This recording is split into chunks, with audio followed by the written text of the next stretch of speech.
gagasan atau konsep bebas aktif ini lahir sebagai bagian dari upaya untuk menyelamatkan bayi yang namanya Republik Indonesia itu. Memilih bebas itu tidak cuma bebas doang dalam artian kamu bebas milih A, B, C gitu. Tapi A, B, C-nya ditentukan orang.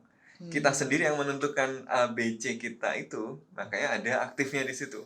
Dunia nggak bisa lagi dipahami sebagai sebuah blok gitu ya, meskipun masih ada ya soliditas Barat gitu misalnya dalam merespon sesuatu. Tapi apakah kemudian tindakan Barat harus dipahami dalam kerangka kolonialisme? Apakah semua negara yang kolonialis itu Barat? Itu kan yang menjadi suatu konsepsi dari perang dingin yang masih menempel di benak-benak kita gitu.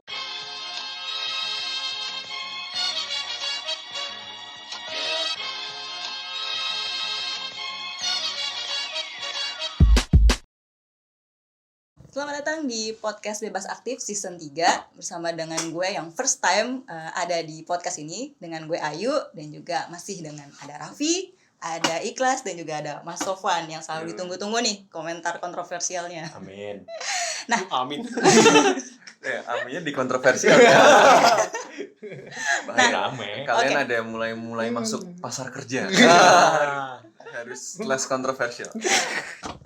Nah, episode kali ini tuh spesial banget karena kita menyambut Hari Kemerdekaan Republik Indonesia yang ke-78. Untuk itu kita semua kasih ucapan dulu dong ke Indonesia. Happy birthday Indonesia. Tahun Dirgahayu. Dirgahayu 78 tahun ya. Semakin jaya ya, jaya. 78 tahun tuh kalau orang udah tua gitu ya. Udah matang banget ya. Kalau negara udah tua belum, Mas?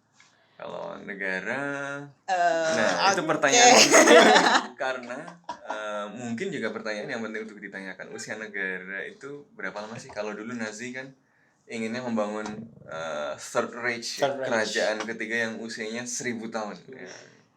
Kalau Indonesia nyampe 1000 nggak kita, Mas? Nah, ini pertanyaan penting apalagi sekarang nih ya, karena lagi rame-rame katanya ada bahaya perang dunia mengancam gitu, atau ada yang udah bilang bahwa kita masuk perang dingin baru nih gitu. Perang dingin baru. Nah, ini berbicara tentang perang dingin perang panas sekarang kan climate change. Jadi ada global warming ya. Perang panas dingin lah ya. Sebenarnya perang dingin tapi perang demam. Panas dingin. Nah, ini kan tadi dibilang ya lagi memanas dan ya panas dingin lah ya politik global saat ini itu kan. Nah, Indonesia kan pakai sistem politik prinsip politik bebas aktif gitu kan yang sudah kita terapkan dari sejak perang dingin yang dulu. Usianya udah 78 tahun. Enggak 78 karena istilah bebas aktifnya tahun 1948 ya. Ya, 48. Jadi 70. Mungkin 75. Mungkin banyak teman-teman yang enggak tahu sebenarnya politik bebas aktif itu sendiri kayak gimana sih, dan bedanya sama kalau politik yang netral tuh kayak gimana? Ya. Jadi bebas aktif itu yang jelas bukan netral gitu ya. Bebas aktif adalah bebas untuk menentukan sikap berdasarkan kepentingan nasional, dan aktif artinya menentukan sikap itu tidak hanya sebagai reaksi, tidak hanya sebagai objek dalam politik internasional, dalam pergerakan politik internasional, tapi harus menginisiasi atau mengawali sikapnya berdasarkan pemahaman terhadap kepentingan nasional tadi. Bahasa Hatta ada dua, yaitu tujuan nasional, dan yang kedua adalah pergolakan internasionalnya yang seperti apa. Nah, kalau kita lihat sejarah, ya bebas aktif memang usianya hampir sama dengan usianya Republik ini. Kenapa? Karena memang gagasan atau konsep bebas aktif ini lahir sebagai bagian dari upaya untuk menyelamatkan bayi yang namanya Republik Indonesia itu. Ya, baru lahir langsung situasinya perang gitu kan. Kelahirannya bahkan tidak diinginkan oleh banyak pihak kan. Inggris datang gitu, jangan merdeka. Ya, Belanda datang itu gerombolan yang mau merdeka gitu kan, itu cuma pengacau keamanan, maka dilakukan agresi militer bahkan 2 kali gitu kan. Makanya karena sebagai kemudian republik yang baru merdeka, dia butuh mendapatkan pengakuan internasional, tapi dia juga butuh membuktikan bahwa dia adalah negara yang memang sudah kokoh. Dia bukan cuma kumpulan gerombolan pengacau keamanan seperti yang dibilang oleh Belanda tadi gitu ya. Nah, dalam perkembangan inilah kemudian konsep politik luar negeri bebas aktif ini muncul ya. Konteks spesifiknya adalah pada tanggal 2 September 1948 Hatta waktu itu Perdana Menteri ya. Perdana Menteri. Bukan dalam kapasitasnya sebagai wakil presiden tapi sebagai sebagai Perdana Menteri, kepala pemerintahan yang kemudian waktu itu harus menjalankan berbagai kesepakatan internasional. Nah, salah satunya adalah perjanjian Renville. Renville ini kan kepala Amerika Serikat ya, yang di atasnya disepakati perjanjian antara Republik Indonesia dengan Belanda gitu ya, yang banyak isinya itu ya tidak ideal gitu kan. Wilayah Indonesia tidak diakui. Semuanya wilayahnya jadi lebih kecil dan seterusnya, sehingga ada banyak kekecewaan. Apalagi dia dilakukan di atas kapalnya Amerika Serikat gitu kan. Katanya anti imperialis, kok perjanjiannya pakai kapalnya imperialis. Nah ini karena kita belum ada kapal. udah ada dong, Soviet udah punya dong. Cina kan pas revolusi nanti 50-an kan salah satu datang ke Soviet, mau Zedong itu dia minta bantuan kapal perang untuk menghentikan dukungan sekutu Amerika Serikat untuk mengambil alih Taiwan lagi gitu ya. Yang sampai pemimpin besar mau pas mau meminta itu disuruh nunggu lama tuh sama pemimpin Soviet pada waktu itu. Tapi anyway itu cerita lain gitu ya. Kembali lagi ke ini bukan hari kemerdekaan Republik Rakyat Cina ya. Walaupun ada hubungannya ya. Nanti akan ada hubungannya. Tapi kita kembali dulu ke cerita soal bebas aktif ini. Nah, karena dia disepakatinya di Renville, perjanjiannya merugikan, ada suara-suara yang mengatakan bahwa kita nggak usah patuhi Renville aja deh gitu ya.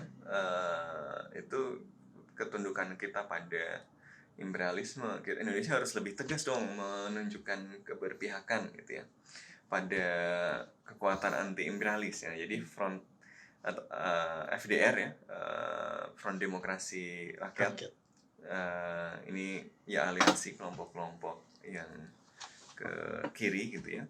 Ya padahal sebenarnya kelompok-kelompok ini yang tadinya menandatangani, mendorong perjanjian Renville gitu ya, karena situasinya memang yang penting selamat dulu, tapi setelah itu dia mundur karena banyak kekecewaan karena perjanjian Renville itu. Tapi ketika dia di luar pemerintahan, dia menekan pemerintahannya Hatta untuk kemudian berpihak lebih tegas gitu ya. Nah salah satunya juga karena ada kiriman dari Soviet yang mendisiplinkan kelompok-kelompok kiri di Indonesia kan gitu ya. Nah maka kemudian tokoh-tokoh seperti Nyoto ya, Tan Ling Ji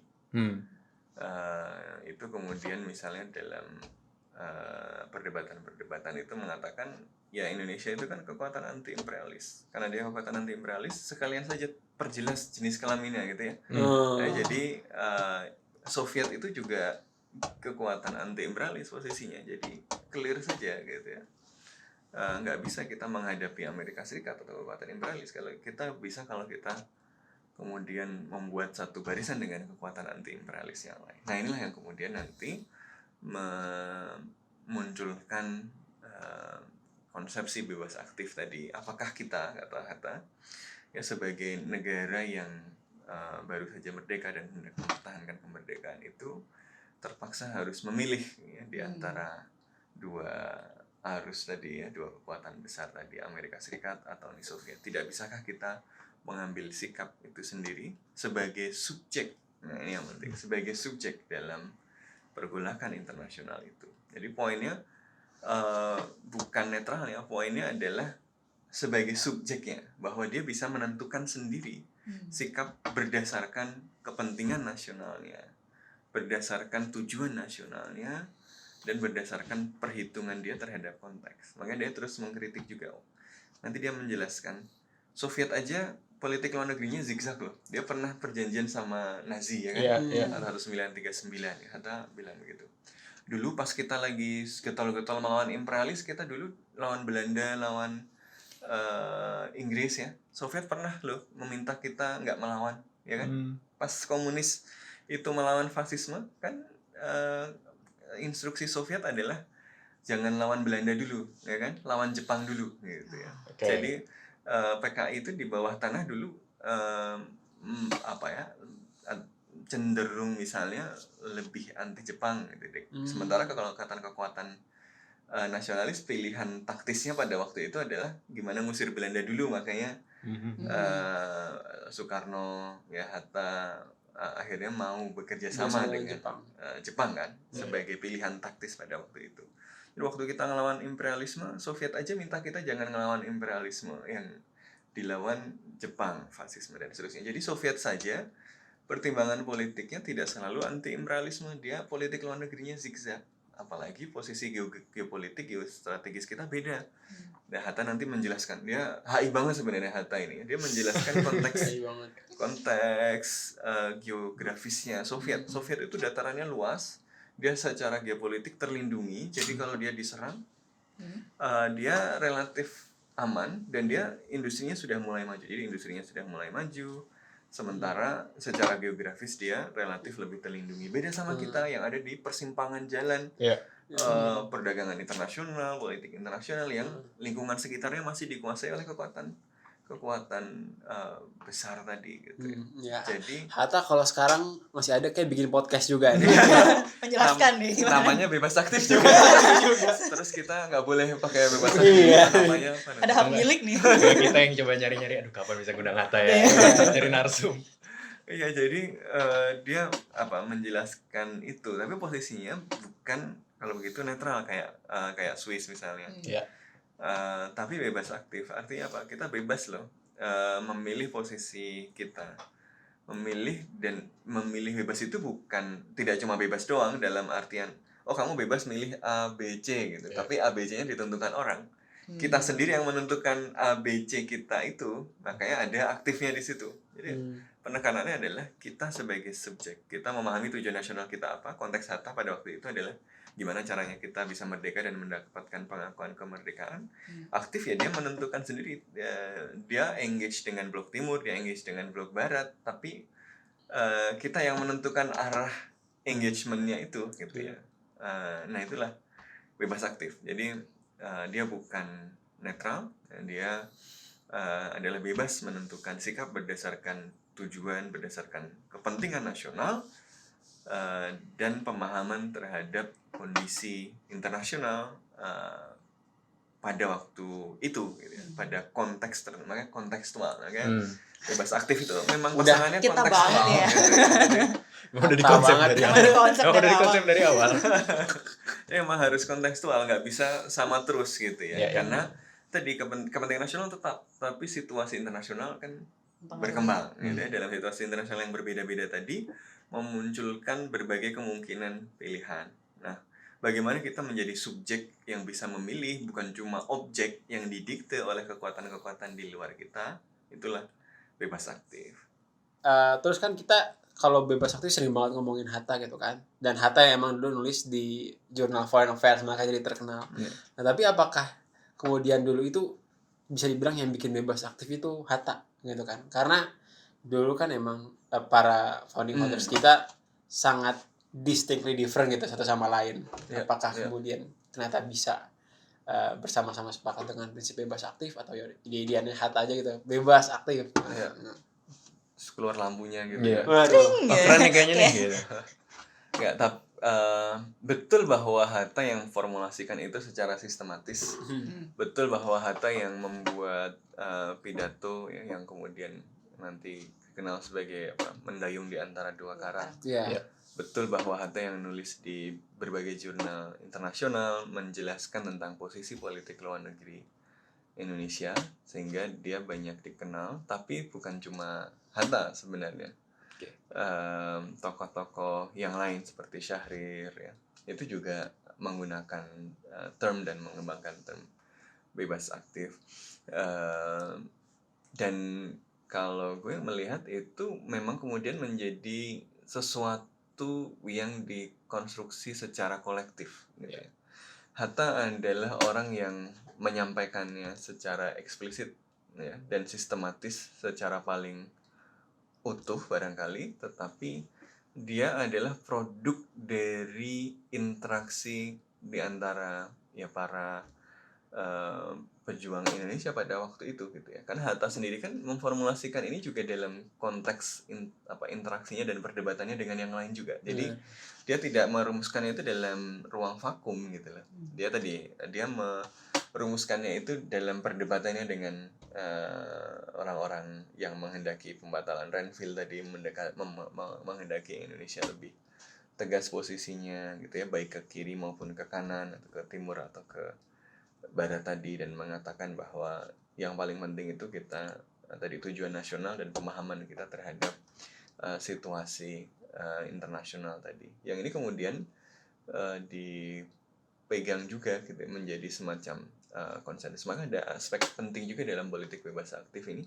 Dia sebenarnya bukan cuma cerminan politik luar negeri, dia juga adalah cerminan politik domestik gitu. Makanya kalau kita baca tulisannya Hatta juga yang di Foreign Affairs ya, yang menjelaskan soal politik bebas aktif, Hatta itu membuat tautan yang menarik antara bebas aktif tadi sebagai politik luar negeri dengan konsolidasi internal. Nah, jadi politik bebas aktif ini juga sekaligus merupakan prinsip yang dibangun untuk memberikan batas-batas gitu ya, red line misalnya, dalam upaya kolektif berbagai kelompok domestik di Indonesia untuk mengelola perbedaan di antara mereka, dan dalam kelompok-kelompok yang berbeda-beda ini berhubungan dengan mitra-mitra mereka di luar negeri. Kan gini, di Indonesia itu kan dulu awal-awal ada kelompok-kelompok yang Islam gitu ya, yang networknya lebih kuat ke Timur Tengah misalnya, Agus Salim dan kawan-kawan gitu ya. Ada yang networknya kuat ke Blok Timur ya, Moskow, Ceko ya, yang salah satu yang nanti menghubungkan Indonesia dengan Soviet. Ya, kemudian ada juga yang bisa familiar dengan kelompok-kelompok yang di Blok Barat gitu kan. Nah, inilah yang kemudian dimanfaatkan perbedaan-perbedaan ini ya, sebagai kekuatan kan. Makanya kemudian nanti Agus Salim pergi ke Timur Tengah gitu ya, nanti tokoh-tokoh yang kiri pergi ke Ceko, nanti mencoba membuka hubungan diplomatik dengan Soviet, nanti yang seperti Soekarno sendiri nanti ke Amerika Serikat gitu ya, atau minimal sama diplomat-diplomat Amerika Serikat menceritakan bahwa revolusi Indonesia ini seperti revolusi Amerika Serikat loh gitu. Ini 1776 di Indonesia loh. Nah, gitu loh. Jadi dia ngomong dengan bahasa masing-masing gitu ya. Ke Soviet mungkin ini perjuangan kelas proletariat gitu ya, dan nanti ke Arab ngomong ini umat Islam banyak gitu. mukanya. Makanya Soekarno pas kalau di Timur Tengah dikenalnya sebagai Ahmad Soekarno. Ahmad Soekarno. Harus ada. Baru tahu nih. Harus ada. Ini ada kedekatan kulturalnya dan seterusnya. Nah, jadi dia itu untuk membuat perbedaan itu jadi kekuatan. Jadi oke lah, kita beda-beda. Kita juga sama-sama punya network internasional, kita gunakan semuanya. Tapi ada batasannya. Kita semua mau Indonesia merdeka. Lu bisa kiri, lu bisa Islam, lu bisa nasionalis. Kalau bahasa Hatta itu ya normal, kita itu punya kecenderungan pada kaum ini atau kaum itu. Betul. Gitu ya. Yang kiri akan cenderung ke Blok Timur, yang Islam akan cenderung ke dunia Islam, yang liberal akan cenderung ke Amerika Serikat misalnya. Tapi dia seharusnya tunduk di bawah satu tujuan bersama, yaitu Indonesia merdeka. Nah, itu tujuan nasional. Jadi dia sekaligus adalah upaya untuk melakukan konsolidasi internal. Lu boleh deh kemana aja gitu ya, tapi ini kalau bahasa Hatta lagi, jangan sampai yang di luar itu yang primer. Yang primer itu Indonesianya ya. Keluar itu nggak apa-apa, ada loyalitas sekunder itu nggak apa-apa, tetapi primernya di Indonesianya gitu. Ya, mungkin bukan banyak muka ya, tapi emang bicara dengan bahasa masing-masing gitu ke mereka. Dan menurut gue itu sekalipun Hatta yang bikin ya, karena itu menjadi pertanyaan juga buat gue. yang kemudian juga kira menjadi grouping bareng-bareng meskipun awalnya idenya Hatta gitu, istilah yang menjelaskan termnya, tapi itu merupakan sebuah observasi yang keren gitu menurut gue gitu. Sama mungkin kayak dulu Soekarno merumuskan Pancasila, terus Hatta merumuskan politik bebas aktif. Ya, jadi menarik. Ini kayak persis kayak Soekarno merumuskan Pancasila atau Hatta merumuskan bebas aktif. Karena Pancasila sendiri kan kemudian juga jadi proses kolektif. Betul. Idenya Soekarno. awal dari Soekarno dan menggunakan istilah itu Soekarno, tapi kan kemudian melalui proses Betul. kolektif Ada jadi yang revisi-revisi. kemudian kita kenal. Nah, bebas aktif juga mirip-mirip Iya, kayak gitu. ya, tapi berarti founding fathers kita Soekarno dan Hatta itu memiliki kemampuan observasi yang baik gitu, bahwa kenyataan Indonesia itu gini loh, dan sebenarnya prinsip kita kayak gini sekarang. Gue Ini agak juga khawatir nih Ikhlas akan pembanding founding fathers kita bisa loh, keren loh gitu. apa? Oh enggak, oke lain. Enggak. Oke lain. Enggak, maksudnya bahwa ada kemampuan itu menjadi penting gitu, karena itu bisa paham kondisi Iya. existing itu kayak gimana dan menuangkan menjadi prinsip dasar-dasar negara gitu kan. Kalau Pancasila juga yang kita bisa sepakati bersama dan utilize juga move forward gitu, sekalipun ada perbedaan di dalam kita gitu. Dan menurut gue juga masih dalam konteks itu, tapi angle-nya beda, juga didorong oleh motivasi political survivability-nya Muhammad Hatta saat itu. Karena Indonesia baru merdeka, waktu itu parlementer kan. Iya. Dan parlementer di Indonesia itu notoriously known sebagai satu sistem politik yang ultra tidak stabil gitu. Ya, makanya nanti Soekarno kuburkan partai-partai gitu karena ribut terus. Exactly, tadi Mas Sofwan bilang ada kekuatan Islam, kekuatan kiri, belum lagi mereka yang pro misalnya investasi barat, atau karena kita juga masih nation building, butuh uang, juga ya uang juga mungkin banyaknya dari barat, jadi ada pergolakan di dalam internal Indonesia yang ketika itu dipimpin oleh Muhammad Hatta, yang mungkin juga salah satu dimensi untuk melihat lahirnya bebas aktif ini adalah political survivability-nya Hatta. Gimana bisa gue survive menjadi Perdana Menteri adalah memuaskan pihak-pihak yang ada ini. Jadi ya kita nggak deket sama Soviet, kita nggak deket sama Barat atau mungkin sama yang lain, tapi ya sesuatu prinsip yang bisa semuanya gitu. Sekali tembak kena semuanya gitu. Tapi sebenarnya justru posisi bebas aktif itu membuat dia Susah juga berhadapan kan dengan kelompok-kelompok yang menginginkan Indonesia punya posisi yang lebih jelas. at some point. Dan harus dilihat konteksnya nanti. Pada masa Hatta inilah terjadi peristiwa Madiun. Peristiwa Madiun kan. Peristiwa Madiun ini penting karena kemudian dia jadi momen pertama kelompok komunis melakukan upaya pengambil alihan kekuasaan, walaupun ceritanya banyak versi di situ kan, siapa yang memprovokasi dan diantagoniskan siapa gitu, tapi itu kemudian punya dampak domestik gitu ya, hubungan antara Hatta kemudian militer dan kelompok komunis juga kelompok Islam. Itu salah satu luka dari Madiun itu nanti akan terus mempengaruhi tujuan konsolidasi internal tadi. Dari Madiun malah bawa luka bukan makan soto. Terus nggak cuma itu juga, nanti akan berpengaruh pada putusan Amerika Serikat untuk akhirnya memasukkan Indonesia dalam radar perang dinginnya tadi. Amerika Serikat kan tadinya Belanda mau ambil Indonesia, cuek-cuek aja lah, Indonesia apaan sih, jauh gitu kan, nggak terlalu ngerti gitu. Tapi begitu sekarang juga masih nggak ngerti Indonesia apaan sih, Bali. Itu mananya Filipina. Belanda itu kan mitra juniornya Amerika Serikat kan, pasukan sekutu ya. Jadi dia kan dapat juga Marshall Plan. Sebagian Marshall Plan-nya itu kan sama Belanda agak-agak dicurangin untuk digunakan untuk membiayai militernya di Indonesia gitu ya. Nah, Amerika Serikat tadinya nggak terlalu ambil pusing gitu ya, tapi setelah peristiwa Madiun kan, dia jadi tambah yakin bahwa ini kalau kita nggak all in menunjukkan sikap yang kooperatif kepada kelompok-kelompok nasionalis ini yang ternyata kuat juga ini, nanti kelompok nasionalis ini akan pergi ke kelompok-kelompok kiri gitu ya, akan pergi ke blok timur gitu. Jadi gue harus ya setidaknya jadi lebih yakin untuk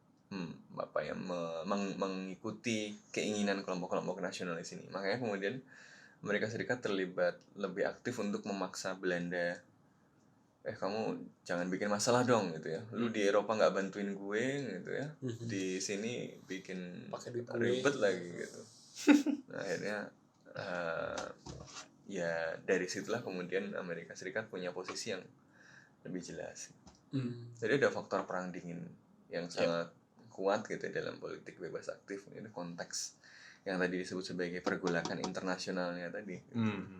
Oke, tadi kan bahas ada perang dingin nih, tapi kan perang dinginnya ini udah selesai ya. Nah, kita masih relevan nggak sih dengan politik bebas aktif itu?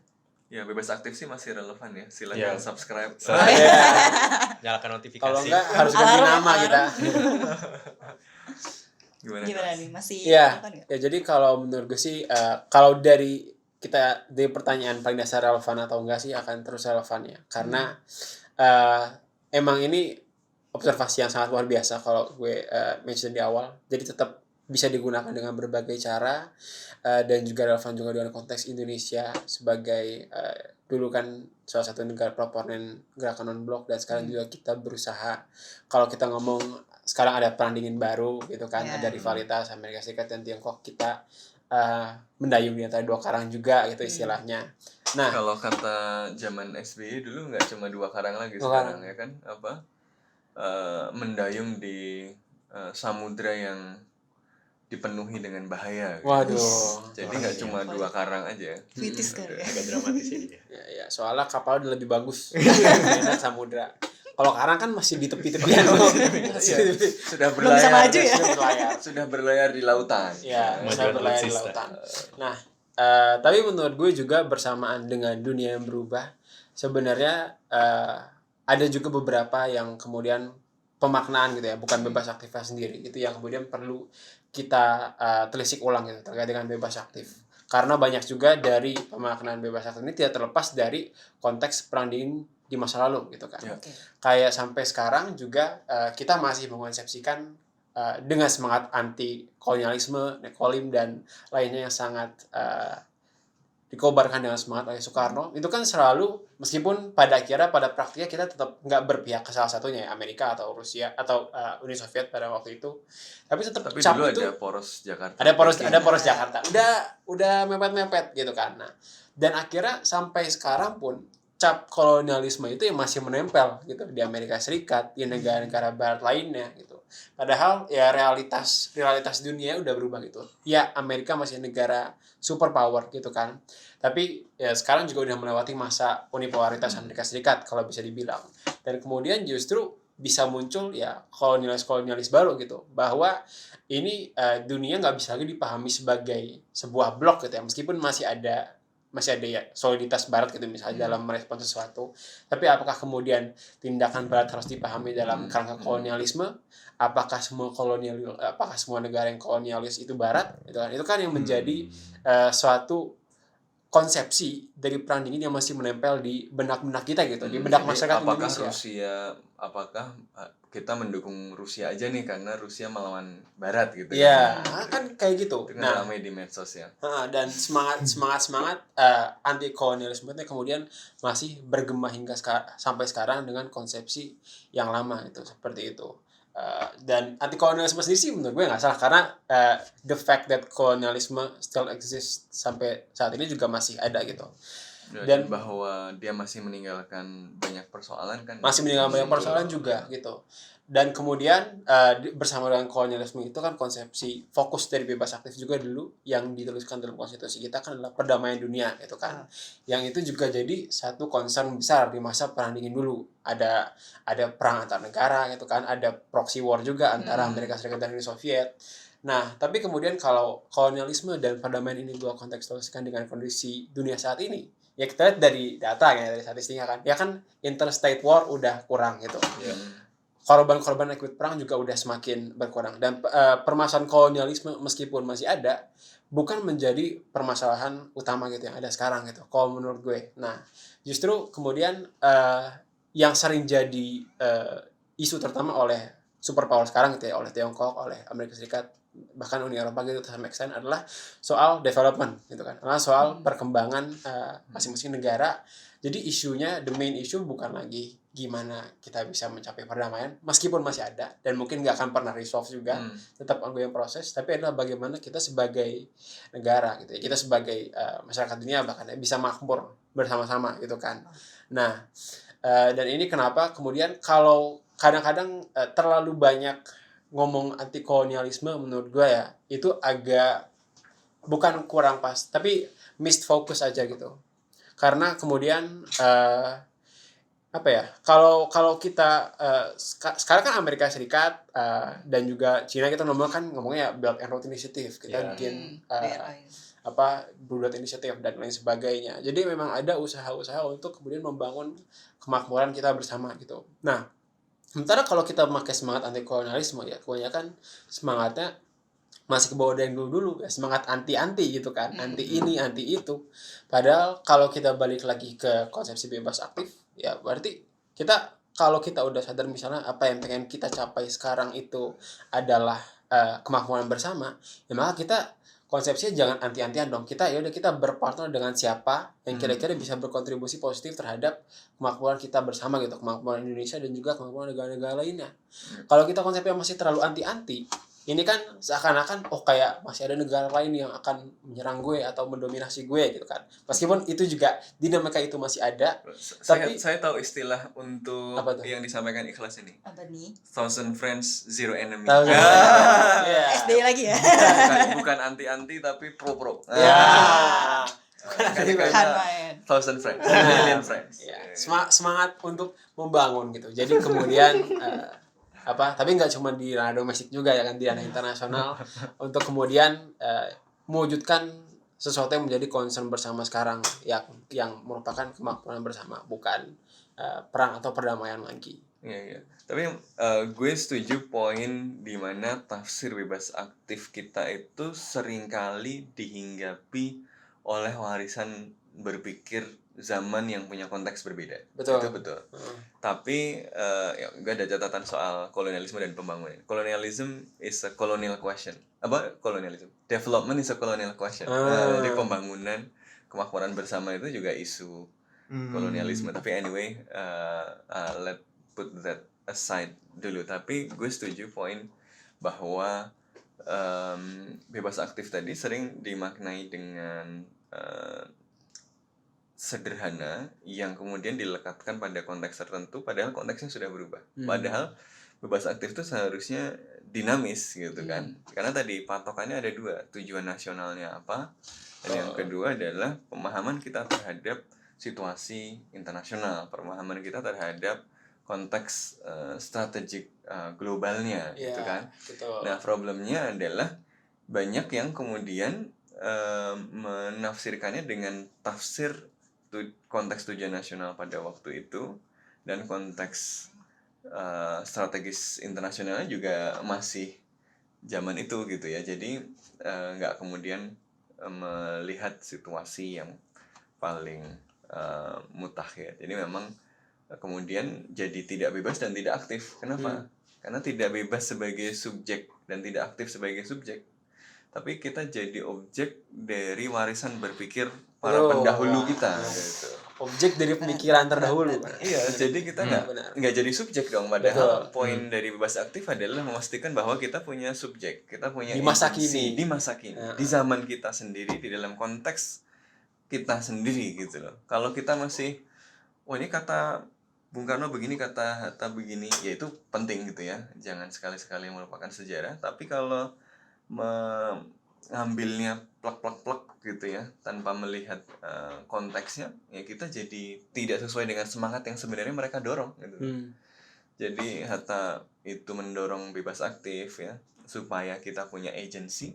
Kita malah kehilangan agency karena beban pikiran dari warisan berpikir yang membuat kita nggak bisa kreatif tadi gitu. Iya. Jadi sebenarnya masalah sekarang tuh bukan jas merah ya, karena kita nggak lupa gitu sama sejarah. Justru karena kita ingat, kita harus kreatif dan kita harus berani over remember gitu ya. Nah, kayak apa ya? Sejarah tuh terlalu aktual padahal udah nggak gitu konteksnya sekarang gitu kan. Nah, kayak kita masih mengenang yang masa lalu, padahal sekarang dunia udah berubah. Padahal apa ya? Mungkin karena kekurangan kejadian yang besar juga ya. Kayak Amerika Serikat kan dulu perang kemerdekaannya lawan Inggris. Tapi kemudian di masa depannya bisa beraliansi dengan Inggris di kejadian-kejadian lainnya, bahkan jadi salah satu sekutu terdekat hingga sekarang gitu kan. Ini kan kita siapa tahu Belanda bisa jadi partner untuk kemakmuran kita, Jepang bisa jadi partner untuk kemakmuran kita. Kalau gitu. Jepang Udah jadi salah satu mitra yang paling aktif gitu ya. Tidak ada Jadi, musuh yang abadi lah ya. in Tidak ada that way, musuh yang abadi. mungkin sudah Cina juga. Sudah Cina. Ya, Tadinya musuh pas Orde Baru, akhir Orde Baru Ya. 90-an mulai buka hubungan diplomatik, sekarang juga salah satu Bahkan banyak yang bilang mitra Indonesia bestie dagang banget ya. terbesar gitu Iya. kan. ya jadi ya mungkin kalau di tataran praktik udah ada perubahan ya, tapi kalau gue mungkin penekannya lebih ke tataran diskursif gitu kan di masyarakat kita gitu, salah satunya. Dan juga perubahan lain yang mesti gue angkat juga yang menarik adalah ya perubahan dari bangsa Indonesia sendiri gitu, dari ya perkembangannya. Karena kan dulu ya Indonesia sebagai negara, dan ini kenapa kemudian isu dari development dan kemakmuran bersama ini menjadi semakin penting, karena Indonesia sendiri ya kita lihat udah menjadi semakin makmur gitu dari dulu dan sekarang, dan kemudian itu juga bisa mengubah atau mungkin seharusnya mengubah role Indonesia yang dikonsepsikan sekarang gitu kan. Udah mau gabung OECD katanya. Iya, udah mau gabung OECD, gabung Rich Club. Nah, Tapi berarti udah nggak bisa pinjem utang lagi. Nah itu kan distingsi kalau apakah kita kemudian masih negara berkembang atau bahkan kalau dulu mungkin bahkan least developed gitu kan, Kita least itu developed maunya countries. diakui statusnya sebagai negara kaya, tapi masih Benefits mendapatkan kemudahan negara- negara-negara. Oke. Kita mau enak semuanya. Iya. Yang penting menguntungkan yang mana ya kan? Bisa move on gitu. Padahal kalau kita lihat ada misalnya contoh-contoh negara yang bisa secara sadar move on dari statusnya gitu. Kayak dulu kan ya Cina dari negara di zaman Mao terutama kan sangat miskin gitu dan menjadi isolasionis dan juga menjadi resipien dari banyak bantuan di luar negeri ya karena bikin pangan yang cukup buat rakyat sendiri aja nggak bisa gitu loh. Nah, sekarang kan kondisinya udah berbalik gitu. Cina jadi bisa mengangkat 800 juta orang lebih dari kemiskinan, bisa mencapai kemajuan dan kemudian bahkan ya bisa menyamai Amerika Serikat gitu kan dalam hal kemudian dia bisa memberikan bantuan kredit juga ke negara-negara lain. Dan menurut gue perkembangan ini juga udah ada sedikit lah kelihatan di Indonesia gitu ya, kayak mencoba play its role. Salah satu yang menarik misalnya pembuatan LKPI atau Indonesian Aid, yang dimana itu Indonesia memberikan bantuan ya, meskipun kayaknya ada banyak dinamika motif-motif juga di sana ya, kayak banyak penerimanya itu negara-negara Pasifik yang berkutat dengan permasalahan Papua Nugini gitu misalnya. Nah, Papua Nugini, Papua Barat. Papua Barat, sorry, Papua Barat gitu. Tapi ini menjadi harusnya suatu kesadaran yang berubah juga gitu ya. Kalau Indonesia bisa memainkan peran lain gitu daripada peran yang selama ini dimainkannya gitu. Misalnya jadi ya kemudian selayaknya apa yang dilakukan oleh negara-negara maju misalnya gitu, salah satunya dalam memberikan aid seperti itu. Jadi memang ada role conception yang berkembang gitu ya. berkembang. Dulu sebagai representasi dari semangat zaman untuk membebaskan bangsa-bangsa terjajah gitu kan, dia suara bangsa-bangsa terjajah, maka dia memimpin inisiatif Asia Afrika, solidaritas anti kolonial gitu ya. Nah sekarang role apa sih yang kemudian cocok buat Indonesia gitu kan? Sebagian masih relevan. Role lama itu kayak kemarin di G20 salah satu yang coba diproyeksikan Indonesia adalah sebagai penyambung lidah negara berkembang misalnya kan, soal distribusi vaksin, soal produksi vaksin dan seterusnya, yang kemudian ya ada warisan ideologis dari zaman dulu yang masih relevan untuk konteks hari ini gitu. Tapi ada juga role-role lain yang kemudian bisa dimainkan gitu ya, dan tadi supaya Indonesia bisa jadi subjek gitu di tengah pergolakan dunia yang baru gitu kan. Oh ada orang bikin Indo-Pasifik, ya, ada Quad, ada AUKUS, Indonesia harus ngapain sih gitu kan. Nah ini mungkin kalau menurut gue ya mungkin gue agak kurang bagus juga definisinya di awal, tapi mungkin bukan distingsi antara pembangunan dan kolonialisme ya, tapi tapi pembangunan dan kolonialisme, karena yang dibilang Mas Sofan tadi ini berkaitan. Dan kemudian tapi menurut gue ini to put it in a simple terms ya, mungkin biar teman-teman paham juga ya, ekspresi dari kolonialisme ini bukan yang anti atau yang negatif gitu, tapi lebih merupakan sesuatu yang positif dan mengarah kepada pembangunan bersama. Misalnya kalau di suatu isu yang sekarang sangat aktual adalah climate change gitu kan. Kan itu kan sangat berkaitan gimana negara-negara yang kaya sekarang kan kaya akibat mereka penjajahan dan juga menyebabkan emisi kan, mereka bisa kaya seperti itu. Tapi kemudian mental anti kolonialisme negatif misalnya kayak gimana? Ketika kita ngomong kita belum dapat jatah emisi yang sama gitu, kita belum bisa melakukan emisi yang sama sehingga bisa makmur seperti mereka. Nah itu kan contoh-contoh kayak anti kolonialisme gitu, kayak kita malah mengadopsi pemikiran mereka, kayak kita harus seperti mereka untuk makmur gitu.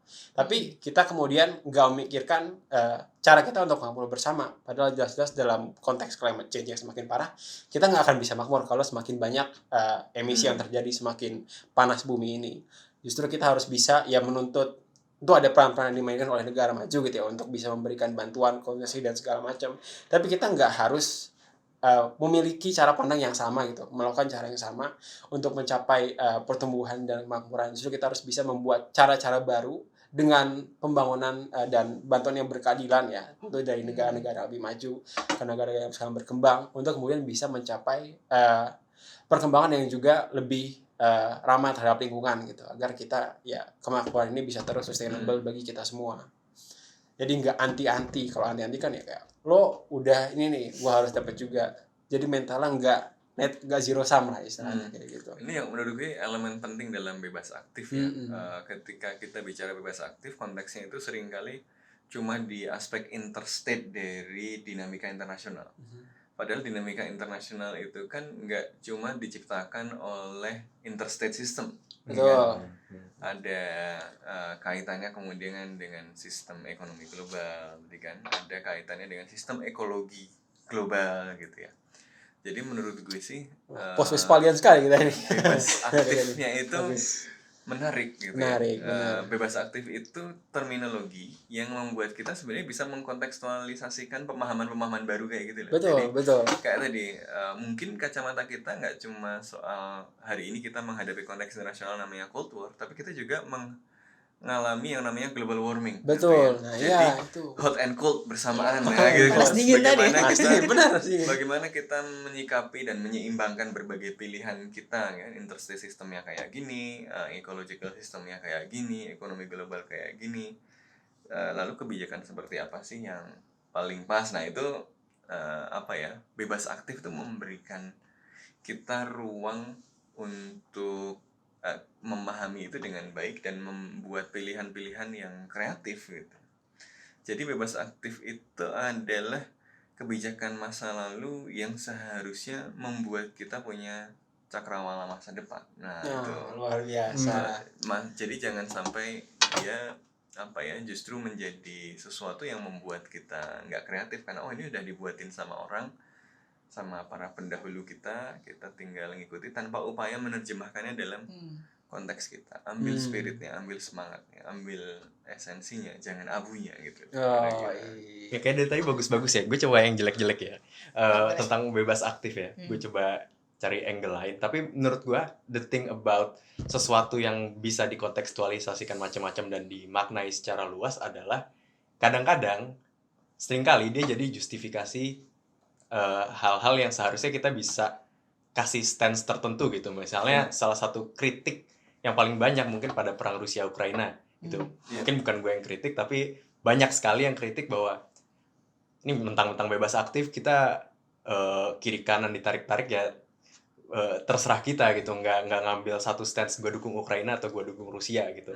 Misalnya mungkin mendukung Rusia karena banyak orang Indonesia yang suka sama Rusia misalnya, atau dukung Ukraina karena ada semangat anti imperialisme atau misalnya gitu. Tapi kan ada banyak yang bilang bahwa bebas aktif akhirnya jadi justifikasi doang, bebas doang, kita nggak berani, dimaknai sebagai ketidakberanian Indonesia dalam mengambil sikap gitu. Tapi apakah itu kritik yang valid gitu, bahwa bebas aktif adalah sebuah bentuk ketidakberanian? Apakah justru bukan pasif ya, nggak ngambil stance atau nggak ngambil posisi di mana-mana, itu adalah sesuai dengan kepentingan nasional kita, pemaknaan kepentingan nasional kita. Mungkin bisa jadi dalam konteks perang Rusia Ukraina, bisa jadi dalam konteks geopolitik, rivalitas geopolitik AS Tiongkok, di mana kita juga sebenarnya dapat emas dari dua-duanya gitu, dapat yang baik-baiknya gitu, dapat proyek dari Cina mungkin, dan dapat juga proyek juga dari Amerika. Kayak kesannya labil ya. Kesannya nggak berani, kesannya pelintang. Negara proyekan. Negara proyek politiknya Jadi juga terombang ambing di antara karang. Iya. Jadi kita bukan mendayung di antara dua karang, tapi terombang ambing antara dua karang itu, pingpong gitu jadinya. Gimana? Tapi menurut gue itu kritik yang sangat valid gitu ya. Sesuatu yang bisa dimaknai secara fleksibel, bisa juga dimaknai ya secara fleksibel untuk menggambarkan ketidakmauan melakukan sesuatu gitu. Jadi bebas aktif bisa jadi alasan untuk tidak bebas dan tidak aktif ya, diam aja gitu kan. Lihat sleepwalking into great power politics gitu misalnya kan, ya biarkan waktu yang menentukan ya kadang-kadang. Kayak pengamat aja gitu. Gitu ya, itu kritik yang menurut gue sangat valid gitu ya. Tapi pada saat yang bersamaan tadi pilihannya kan kemudian, kalau begitu masalahnya ada pada terminologi bebas aktifnya atau ada pada kapasitas dan keinginan kita untuk menafsirkan bebas aktif itu gitu ya. Jadi misalnya dalam kasus Rusia dan Ukraina gitu ya, ya kan kemudian memang ada perdebatan posisi Indonesia sebaiknya seperti apa, dan dua-duanya sebenarnya sama-sama mengklaim bebas aktif kan. Iya. Yang meminta Indonesia lebih aktif lagi, menunjukkan bebas aktif sebagai alasan bahwa ya Indonesia itu tujuan nasionalnya adalah memelihara perdamaian dunia di penjajahan, maka dia harus aktif. Ada yang tafsirnya sementara tadi yang tidak kemudian memihak satu sama lain karena ini adalah perang di antara dua kekuatan besar. Nah, makanya kemudian menjadi penting menurut gue adalah bagaimana diskusi-diskusi ini bisa diperdebatkan, sebagaimana Hatta menyampaikan bebas aktif itu dalam ruang publik ya, perdebatan publik ya, melawan kritikusnya dan memperdebatkan itu. Jadi seru kalau lihat diskusinya kan, maksudnya yang satu pakai argumen apa gitu ya, ada cerita sejarahnya, ada datanya, nanti yang lain membalas dengan seperti itu kan lebih seru gitu. Jadi menurut gue bebas aktifnya itu bisa beneran jadi bebas aktif atau enggak, itu akan sangat berkaitan dengan proses politik domestik. Proses politik domestik kita memfasilitasi perdebatan yang sehat enggak gitu. Ya, kalau dia memfasilitasi perdebatan yang sehat, kita punya kemungkinan untuk dapat outcome yang paling kreatif, yang paling baik dari berbagai perdebatan tadi. Tapi wadahnya bebas aktif, tapi ruang interpretasinya kemudian memunculkan kemungkinan perdebatan itu gitu. Inilah kenapa kita bikin podcast ini juga kan, supaya ruang menambah ruang membantu proses gitu kan, untuk menambah ruang membantu proses. Ya mungkin kalau Diego sedikit lagi dari Raffi tadi cukup menarik karena tapi saya kan tadi bahas sama terkait prosesnya, dan kalau dilihat juga dari terminologi yang fleksibel ini berarti kan semua orang ya banyak gitu, pasti kritik selalu ada dan orang bisa membawa perspektif lain gitu. Kalau misalnya Indonesia mengutuk Rusia, pasti ada yang kritik harusnya netral. Kalau Indonesia tidak mengutuk, pasti ada yang mengkritik harusnya mengutuk gitu kan. Beda misalnya kalau sama negara yang foreign policy tendency atau ideologi itu lebih fix gitu. Misalnya kan Amerika Serikat, kan pasti selalu demokrasi dong, selalu yang lebih ke arah kapitalisme gitu dong, nggak mau kalau negara yang sosialis, negara yang otoritarian. Jadinya ada ya satu sisi itu kan dari manifest destiny mereka, tapi di sisi lain ada inflexibility juga dari tataran prinsip akibat prinsip tersebut jadinya ya harusnya ke negara yang demokrasi gitu yang dianggap selalu melihatnya lebih cenderung biner gitu kan. Iya. Di Timur Tengah ya sekutunya pokoknya Israel ya, karena Israel ya dijual gitu kan, dia demokrasi gitu kan, terus dia juga negara yang kapitalis gitu kan, dibanding negara tetangganya semua itu otoritarian buruk pokoknya gitu intinya semua. Jadi apa namanya, di satu sisi jadi pandangannya tidak jernih terhadap terhadap Karena dunia. label-label itu pun akhirnya label-label yang Label tergantung capnya aja label-label gitu. tergantung Iya, capnya dan juga diskursus domestiknya akhirnya yang berbeda ya, kayak yang cenderung kiri kan, yang cenderung sosialis, yang cenderung melihat aspek lain juga gitu di luar demokrasi, nggak bisa jadi dominan juga gitu, nggak bisa muncul dalam proyeksi foreign policy Amerika Serikat. Dan ini kan jadi suatu menurut gue suatu problem tersendiri sebenarnya. Ya, jadi ya sebenarnya apapun apa ya, karakter dari politik luar negerinya itu sebenarnya kan sangat berkaitan dengan sejarah si negara Iya. itu sendiri kan. Kenapa Amerika Serikat posisinya begitu ya, kan ada kaitannya dengan sejarah dia. Benar. Indonesia juga kenapa bebas aktif juga begitu. Jadi ada path dependence gitu.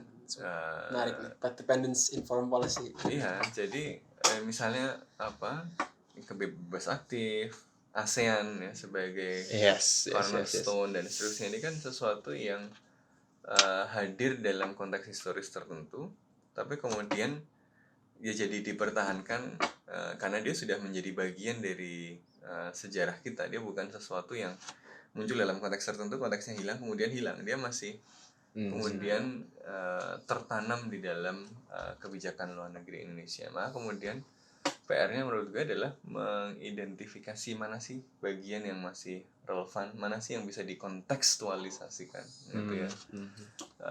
Nah ini yang kemudian apa, menurut gue membutuhkan kreativitas dan ruang untuk membuat kreativitas itu bisa terbuka tadi gitu ya. Ini misalnya pilihan hari ini kan tentu ada pertanyaan-pertanyaan besar soal Indonesia sebaiknya perannya seperti apa, ASEAN mau diapain gitu ya. Ada perdebatan kan post ASEAN foreign policy misalnya.